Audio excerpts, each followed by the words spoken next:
My journey began in the shadow of a broken home. My father walked away from my mother when I was 3 years old. Life was difficult for my mum, who tried her best to provide for me as a single mother.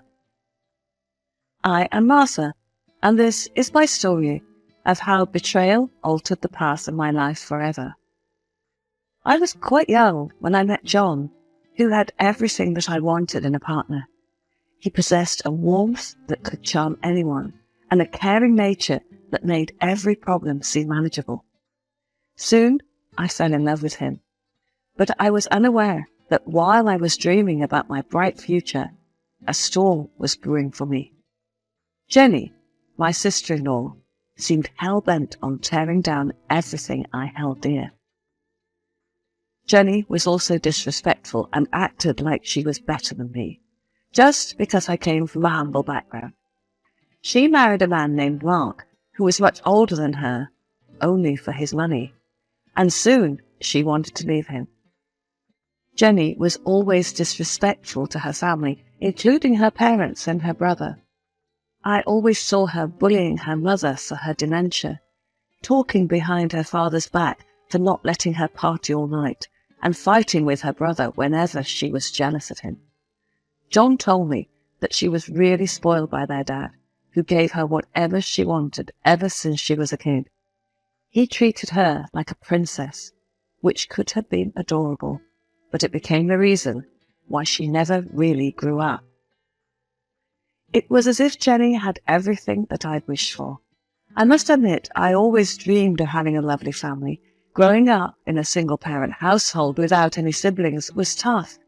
I longed for the warmth of a family and the comfort of knowing that there would always be someone there for me. It was the kind of family I had hoped to build with John, one filled with love, laughter, and support. Jenny was not happy that John and I were getting married. On the day that was meant to be the happiest of my life, I was filled with joy. I stood there, adorned in my wedding gown, ready to exchange vows with the love of my life. But little did I know that Jenny, my sister-in-law, was plotting to cast a dark cloud over our celebration. While everyone was cheering when we exchanged our vows, she was there telling people about the separation of my mother and father, and everyone had their eyes on me, questioning, where is the bride's father? Aunt Mary, a family friend, leaned over and whispered to her husband, "Did you hear what Jenny's saying about Martha's parents?" Her husband nodded, his brow furrowing. "It's a shame that she's trying to ruin this beautiful moment." But Jenny was not going to stop. When she realized that people were criticizing her for being rude about my mother, she decided to attack me. She picked up the glass of champagne and went to her cousins. "This is going to ruin my brother's life. She's been with multiple men, and just look at her. Now she's smiling like an angel. What a two-timing witch!" She was speaking loudly enough for me to hear. My heart shattered at her cruel words. On what should have been the happiest day in my life, Jenny had managed to turn it into a nightmare. The joy and excitement I had felt were replaced by heart rate, and my big day was utterly ruined by her jealousy. I was so down because my people thought my mother had an affair, so my father left her. Moreover, they thought that I had trapped John to marry me because he was rich, while I barely made ends meet. But John was there to lift me up. "Martha, don't let her words get to you. Come dance with me." I looked into his loving eyes, my tears threatening to spill over, and took his hand. "Thank you, John. I needed this." We joined the dance floor, surrounded by the cheerful chatter and laughter of our guests. As we swayed together, John whispered comforting words. "You are the love of my life, Martha. What she says doesn't matter. We'll get through this together." "I love you, John." "I love you too, darling." John's actions indirectly signaled Jenny that he was on my side, but she didn't stop there. After my wedding day, we hosted a family dinner at our new home. I had hoped for a fresh start, a chance to put Jenny's hurtful actions behind us. But as the family gathered around the dinner table, it became apparent that Jenny wasn't finished with her campaign of cruelty. With her usual arrogance, she couldn't resist one more jab at me. "You know, It's just so hard for me to sit down and dine with someone from a single-parent household. Her words cut through the room like a sharp knife, and an uncomfortable silence fell over the table. I felt a lump in my throat. My appetite vanished as I struggled to hold back tears. John shot Jenny a stern look. "Jenny, that's enough. This is our home, and Martha is my wife. We won't tolerate any disrespect here." Jenny's hurtful comment felt like a dagger through my heart, but I tried my best to maintain my composure. I forced a weak smile and looked at John, who was behaving like a gentleman. However, my sister-in-law seemed offended and upset. She immediately got up, left the table, and went straight to her room. Her husband excused himself and ran after her as if she was the victim here. After that, everyone was trying to act normal. The atmosphere still was tense. I was so stressed due to Jenny's behaviour that I accidentally dropped some soup on my dress. I excused myself and went to the bathroom. As I passed by Jenny's room, I couldn't help but overhear a heated argument coming from within. "Mark, I can't believe you're being so stingy with the money. We should be enjoying the finer things in life. I want a trip more luxurious than John and Martha could have." "Jenny, we need to be responsible with our finances. I can't keep spending recklessly." The tension in their voices was palpable, but I couldn't help but pause for a moment, curious about what else I might overhear. "And don't even get me started on our intimacy, Mark. I'm just not satisfied anymore." "I'm trying, Jenny. We're just at different stages in our lives. So why don't you satisfy me with your money?" The intimate details of their argument left me feeling uncomfortable, and I continued on my way to the bathroom, silently hoping that the turbulence in their marriage wouldn't spill over into our family gathering. Moments later, John came to check on me. I told him about what I heard. John let out a chuckle. "Surprisingly." "Well, that's not really news. Jenny's always been a bit like that. She's upset about something, and then she takes it out on others. Don't let it get to you too much." I felt a sense of relief wash over me, grateful that my better half was standing by my side. It was reassuring that he wasn't taking Jenny's harsh words too seriously either. John leaned back on the bed, his gaze fixed on the ceiling. "You know, Jenny's jealousy goes way back. She wanted to kill me when we were kids because she couldn't stand me getting all the attention from our parents." I couldn't help but chuckle at the absurdity of the situation. "Seriously?" "Yeah, I remember one time she tried to push me off the swing when we were at the park. Mum and Dad had to intervene before things got out of hand." However, he jumped up suddenly. "Martha, have you packed our bags for our honeymoon tomorrow?" I blinked, a bit surprised by his sudden urgency, and then couldn't help but laugh at his eagerness. "Not yet, but I can't wait to start packing. It's going to be an incredible trip." John quickly got out of bed and enveloped me in a warm hug. "It's going to be the journey of a lifetime, and I'm so thrilled to share it with you." The next day, unfortunately, was more horrible than the last one. At the breakfast table, Jenny asked John to let her come with us on our honeymoon trip. John was surprised to hear that, but he kept calm. "Oh, it's supposed to stay between me and my wife. You have ruined our wedding. At least stay away from us during our honeymoon." Jenny gave me a dreadful gaze. "Okay, John, go and enjoy it with your wife. Soon she is going to ditch you, like her mummy did her dad." I was shocked by her remarks. Even her loving husband, Mark, lowered his gaze due to embarrassment.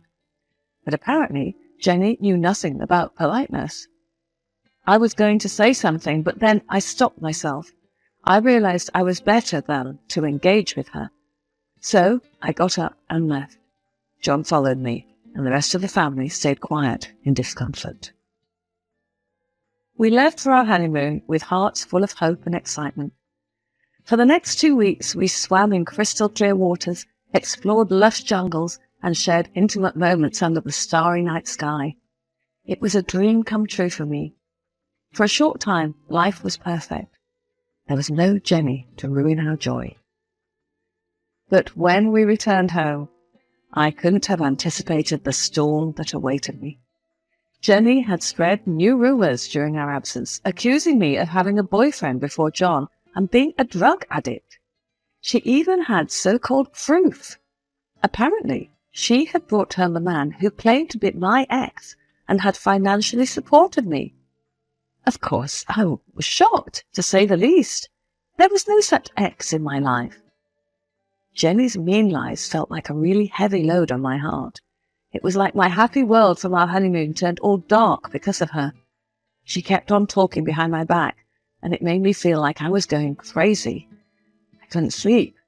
I was always anxious. My mind was all messed up, and I couldn't control my feelings anymore. Things got so bad that I had to go to the hospital because I was really, really stressed. I just couldn't handle all the lies and rumours anymore. It was so embarrassing and sad to be in the hospital bed, feeling like everything in my life was falling apart. And what made it even worse was that I could tell that John, the person I loved so much, was starting to doubt me. It felt like the love we had was slipping away because of all the bad things she said. Jenny didn't stop with her hurtful stories. She even went as far as telling everyone that I had teamed up with my cousin to steal money from John, and that I'll eventually leave him. Eventually, I reached my breaking point. After getting out of the hospital, I knew I couldn't take it anymore. I decided it was time to stand up for myself and fight back against the lies and rumours that had been tearing my life apart. The most stressful thing for me was John's changes. He began to treat me differently. He started drinking and spending nights outside. Whenever he came back home, he got into his study room and spent the whole night there. On Sundays, he went out with his friends. He was ignoring me, saying that he needed time to process everything. He didn't explicitly say it, but I know part of him had already believed that Jenny's lies were true. One Saturday, I decided to talk to John. As the front door finally creaked open, I steeled myself and approached him in the living room. His dishevelled appearance, the scent of alcohol clinging to him, and the distant look in his eyes were all too evident. "John, we need to talk," I implored, my voice trembling with a mix of frustration and desperation. He met my gaze briefly before averting his eyes, a defensive wall already rising between us. "What is there to talk about?" he snapped, his voice laced with bitterness. Tears welled up in my eyes as I pleaded. "You've changed, John. You're pushing me away, believing those terrible things Jenny said about me. I've never betrayed you, and I'm not a gold digger." His voice grew colder, more accusatory. "How can I trust you after everything I've heard?" "Because, John, I love you. I've been nothing but faithful to you. I need you to believe in us." He paused, a flicker of doubt crossing his face before he turned and retreated to his study room, slamming the door shut. My heart sank, knowing that this battle was far from over, and I was left with the crushing weight of misunderstanding and mistrust. Then I decided it was time to confront Jenny. I couldn't let her continue making my life miserable without understanding why she was doing it. So I mustered up the courage and went to her house, determined to get some answers. When I arrived at Jenny's place, Mark opened the door for me. I found myself standing nervously in their living room, my heart pounding. Jenny was in the bathroom, but her phone lay innocently on the bed, beckoning me with its unlocked screen. A tiny voice in my head urged caution, but curiosity got the better of me. As soon as Mark went into the kitchen to get me some water, I opened the gallery on her phone, not really knowing what to expect. And then, in front of my eyes, were private photos that told a story I hadn't anticipated. Jenny, the woman who had been tormenting me, was caught in compromising photos with none other than her husband's young, muscular secretary. Suddenly, everything clicked into place. Jenny's hatred for me wasn't about me at all. It was about her own crumbling marriage. She envied John's looks and the admiration our relationship received, and she wanted to escape her older husband, Mark. Armed with this unexpected knowledge, I couldn't let Jenny continue to manipulate and torment me.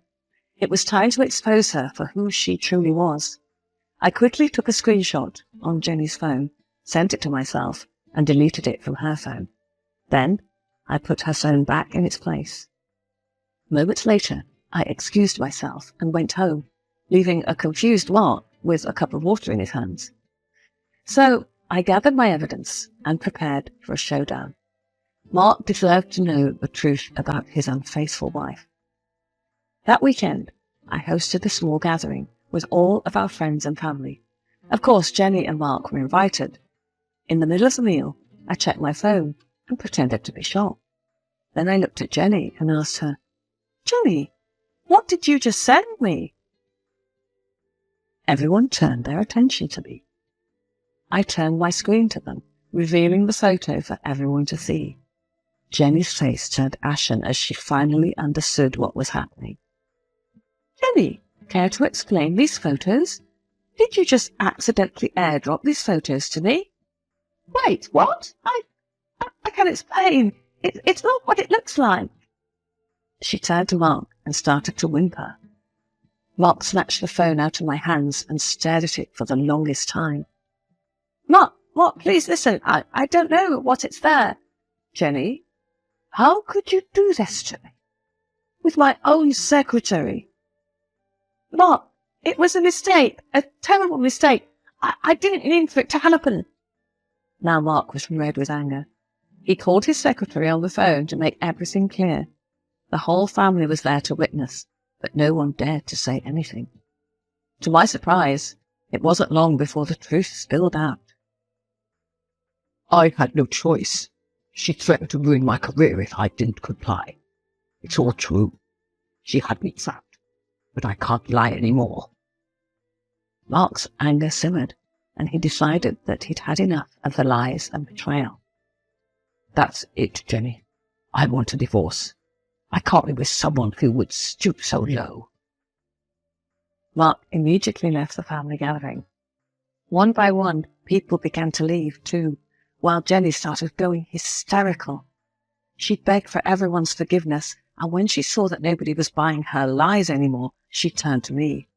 She suddenly charged at me, trying to grab me by my hair while screaming, "You freaky witch! You planned this! You did this to me!"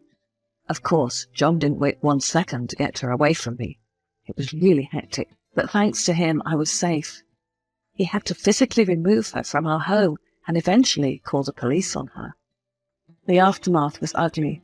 The secretary was no longer under Jenny's control and confirmed the truth with some call recordings in which she blackmailed him. Everything came together and sealed Jenny's fate.